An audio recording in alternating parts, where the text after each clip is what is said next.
আপনি ভয় পাবেন না। আপনি শুধু খেয়াল করবেন কে কোথায় কত নম্বরে দাঁড়িয়ে আছে, তারপর সব শেষে আপনার বয়ানটা নেব। কি আপনি প্রস্তুত তো?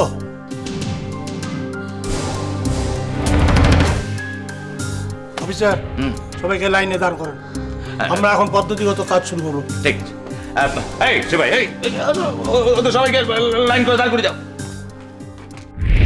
নমস্কার, বিরতির পর ফিরে আসছি ইপিটিভি লাইভ অ্যান্ড এক্সক্লুসিভ অনুষ্ঠানে। আপনারা যারা এতক্ষণ ইপিটিভি দেখছিলেন না এবং যারা এখন দেখতে শুরু করেছিলেন, তাদেরকে একটা কথা জানিয়ে দিই যে এই থানার ভিতরে রূপা মৃত্যু ধর্ষণ মামলা শনাক্তকরণের কাজ চলছে। আপনারা জানেন যে এই ধর্ষণ মামলার মূল অভিযুক্ত মন্ত্রী দুর্যোধন তলাপাত্রের ছেলে ভিকি। সুতরাং আজ যদি রূপা দেবী তাকে দোষী হিসেবে শনাক্তকরণ করে, তাহলে রাজ্য রাজনীতিতে তার চরম প্রভাব পড়বে। আমরা সেই দিকেই দৃষ্টি রাখছি। আপনারা সঙ্গে থাকুন, দেখতে থাকুন ইপিটিভি। কতক্ষণ সময় লাগতে পারে বলতো? আমার তো আবার দুটো নিউজ বুলেটিনে খবর দিতে হবে। এত তো বেশি সময় লাগার কথাই না, কিছুক্ষণের মধ্যে হয়তো জানা যাবে কি হলো। আর যদি মন্ত্রীর ছেলেকে শনাক্ত করে ফেলে, তাহলে একটা দারুণ পয়েন্ট হবে রাজনীতিতে। আসুন আসুন আসুন আসুন আসুন। আপনি আমার সঙ্গে আসুন।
আপনি সন্তুষ্ট তো, নাকি আরেকবার দেখবেন?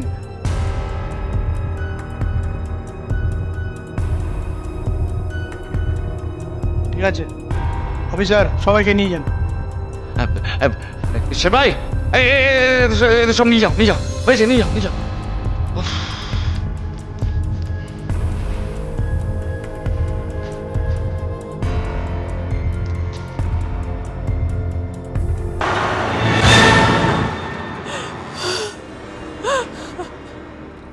এবার বলুন, আমরা যেদিক থেকে শুরু করেছিলাম সে প্রথম জনকে 1 নম্বর ধরে এখন কারা কারা আপনার উপর অত্যাচার করেছিল, এখন সেটা বলুন। ভয় পাবেন না, আইন আপনাকে সব রকম সাহায্য করবে। নিন, এবার বলুন।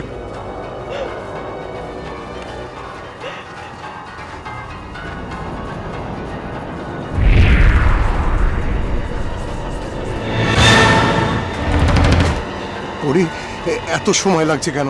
মানে ওখানে রূপা সুস্থ আছে তো? একদম ঠিক আছে মেসোমশাই, আইনে কিছু প্রসিডিওর থাকে বুঝলেন তো, অনেকভাবে ঘুরিয়ে পেঁচিয়ে প্রশ্ন করবে, ওই জন্য টাইমটা লাগছে। না মানে এই তো সবে শুরু, এরপর কোর্টের চক্কর আছে, আমরা সব সামলাতে পারবো তো? মেসোমশাই আমি তো আছি বলুন, আমি তো আপনার মেয়ের মতন। আপনি দেখুন রূপা শুধু যদি এই ছেলেগুলোকে ঠিক ঠিক চিনে ফেলে না, আমরা জিতবই জিতবো, আমি নিজে লড়বো এই কেস। তুমি আছো বলেই আমার সান্ত্বনা। তুমি মা একটু দেখো মা, একটু দেখবো মেসোমশাই, আপনি একদম টেনশন করবেন না। নেন, এবার বলুন ক্রমিক সংখ্যা অনুযায়ী কাদের কাদের চিনতে পেরেছেন? কি হলো, আপনি কি অসুস্থ বোধ করছেন? জল খাবেন?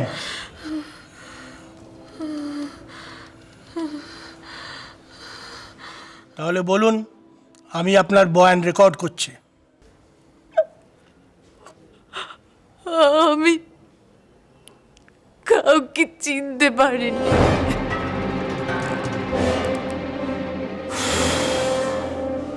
এটাই কি আপনার বয়ান বলে লিপিবদ্ধ করব?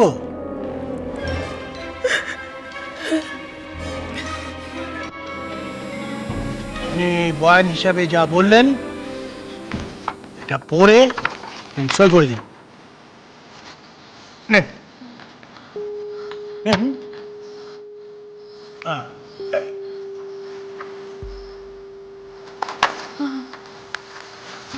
ঠিক আছে, আপনার কাজ শেষ, আপনি এখন যেতে পারেন।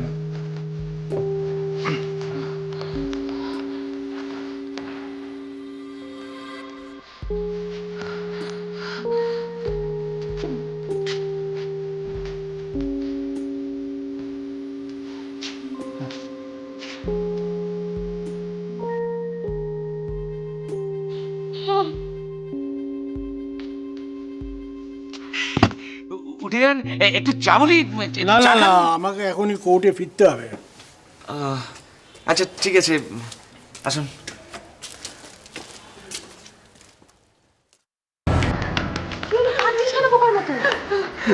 কি হয়েছে? তোকে ভেতরে কেউ কিছু বলেছে নাকি? কি বলেছে? আপনি কি মন্ত্রীর ছেলেকে চিনতে পেরেছেন? কতটা থেকে চিনতে পারলেন? আপনার অভিজ্ঞতার কথা একটু বলবেন কি? আপনাকে একটা ছোট্ট ইন্টারভিউ নেবো। না না না না, ওকে বিরক্ত করবেন না। দেখুন একটা জিনিস আপনারা বুঝছেন, ওর উপরে কি অত্যাচার হচ্ছে। আপনি একটু ছাড়ুন, আমাদের একটু একা ছাড়ুন। আপনি কি চিনতে পেরেছেন? কি হচ্ছে, তুই কাঁদছিস কেন? চিনতে পেরেছিস? পরি, আমি কাউকে চিনতে পারিনি। পরি, কাউকে চিনতে তুই পারিনি। কাউকে চিনতে পারিসনি? কেন? সবাই সবাই মুখে রং টেকেছিল, সবাইকে একরকমই দেখতে লাগছিল। এই পরি, বলছিস তুই? আমি পুরো আরে, কনফিউজ হয়ে তুই- গেছি। না না না, শোন শোন শোন, তাহলে তো পরির এতদিনের পরিশ্রম সব বিফলে চলে যাবে মা। রূপা তুই আমাকে বল, তো ওখানে কেউ ছিল না, তোকে ভয় দেখেছি, তুই আমাকে বল। আমি আছি, আমি মিডিয়ার সামনে সব ফাঁস করে দেবো, তুই আমায় বল। পরি, আমি আর পারছি না, আমাকে তুমি বাড়ি নিয়ে চলো। পরি, আমাকে তুমি বাড়ি নিয়ে চলো প্লিজ। কত টাকা রফ হলো আপনাদের ম্যাডাম? দুর্যোধন তলাপাত্রের ছেলেকে ফাঁসানো অতই সোজা? শুধু টাকা রফা হলো না, সঙ্গে আরো কিছু হলো? পরি চৌধুরীর লড়াইটা মাঠেই মারা গেল। এত কণ্ড করে শেষে এই ফল হলো? আমার লড়াই এখনো শেষ হয়নি বন্ধুরা। রূপা কেন ছেলেগুলোকে চিনতে পারেনি সেটা জেনে আমার খেলা আবার নতুন করে শুরু হবে। যুদ্ধে জেতা না এত সহজ নয়। যুদ্ধে জিততে গেলে এক পা দুপা পিছিয়ে আসতে হয়, আর দুপা কেউ পিছিয়ে গেলে না সে হেরে যায় না, আরো 4 পা এগোনোর জন্য কেউ দুপা পিছোয়। আর আমি ওই ছেলেগুলোকে শাস্তি দিয়ে তবেই নিজে শান্তি পাবো। কয়েকটা দিন একটু অপেক্ষা করুন। চল।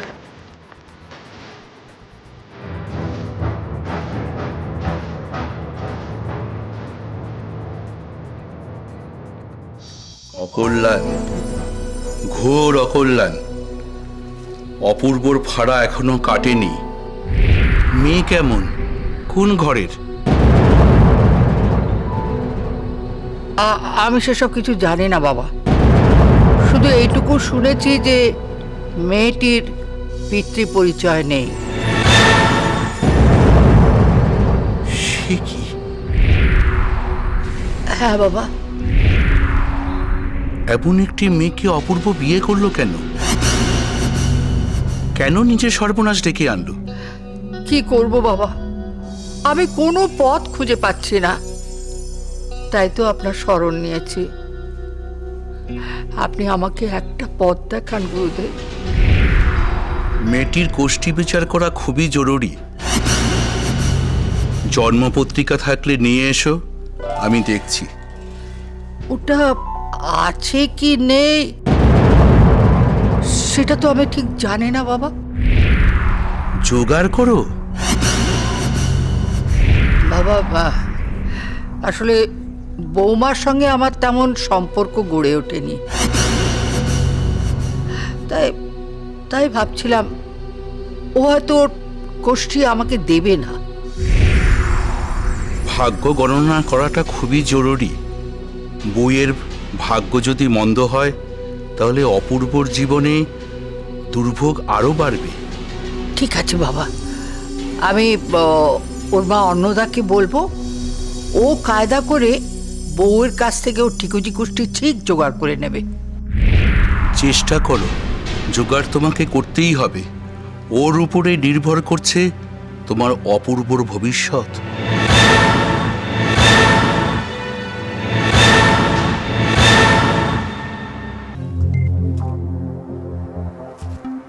নে দুধটা খেয়ে নে। না, আমি খাবো না, আমার ইচ্ছে করছে না। মনের ইচ্ছেটাকে জাগিয়ে তোল, না খেয়ে শুকিয়ে মরবি কেন? পেটে তো কিছুই নেই। কত বললুম খেয়ে নে খেয়ে নে, কিছুতেই ঘাড় পাতলি নে। আমি বাবু না খেয়ে থাকতে পারি না, সুযোগ বুঝে খেয়ে নিয়েছি। দুর্গা তো অনেক ঝামেলা, ওরা মা ছেলেতে না খেয়ে থাকে, থাকুকে যাক, আমরা দুজনে খেয়ে নেবো। নে নে খা খা। বললাম তো আমি খাবো না। নাকামো করবি না, মরবো টেনে এক চর। দুর্গা তোকে কি বলেছে মনে নেই? অপূর্বকে ফিরিয়ে আনতেই হবে।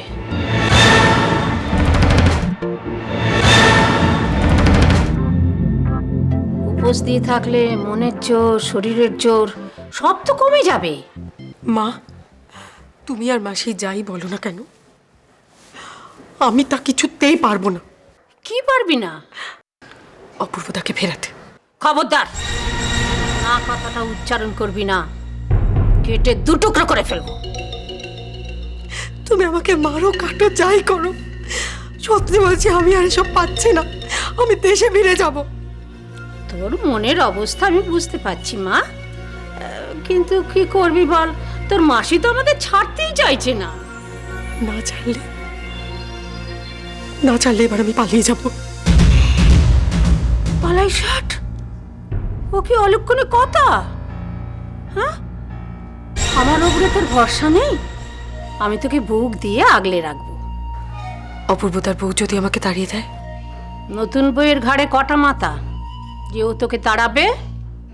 আমরা মায়ে ঝিয়েতে মিলে ওই নতুন বউকেই তাড়িয়ে ছাড়বো।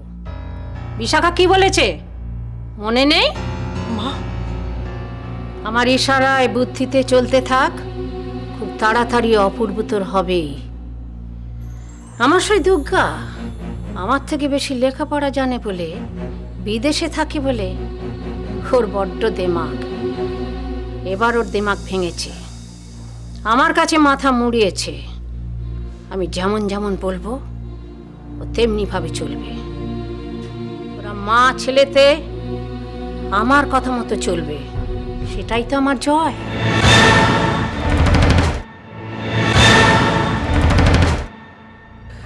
রূপা কোথায়? রূপাকে ডাকুন, ওর সঙ্গে আমার অনেক দরকারি কথা বলার আছে। ও তো ঘরের দরজা বন্ধ করে বসে বসে কাঁদছে। আমি তোমার কথা অনেকবার বলেছি, ও কোনো কথা কানেই নিচ্ছে না। সে কথা বললে তো হবে না, আমার চোখে চোখ রেখে ওকে বলতে হবে। ও কেন আমার সঙ্গে এরকম বিশ্বাসঘাতকতা করলো বলুন? আমাকে সকলে বারণ করেছিল, আমার বাবা মা, আমার বাড়ির সকলে বারণ করেছিল ওর সঙ্গে ওইসব কেসে না জড়াতে। আমি দেখুন, আমি কারো কথা শুনিনি। কেন শুনিনি জানেন? যাতে ওই মন্ত্রীর ছেলে আর তার বন্ধুরা উচিত শাস্তি পায়। আর ও কি করলো বলুন? আমি তোমার সব কথা মেনে নিচ্ছি মা, কিন্তু রূপা যদি মুখ না খোলে তাহলে কি করে জানো বলো ও কেন ওদের চিনতে পারলো না? আমি তো খুব বিপদে পড়লাম মা। বিপদে আপনি পড়লেন না মেসোমশাই, বিপদ থেকে আপনারা বেরিয়ে গেলেন, বিপদে আমি পড়লাম।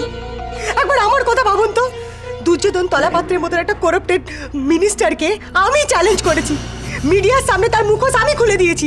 আজকে সকল লোকেরা জানে যে ও কত বড় নোংরা একটা বাজে লোক। ওকে আমায় ছেড়ে দেবে বলুন তো?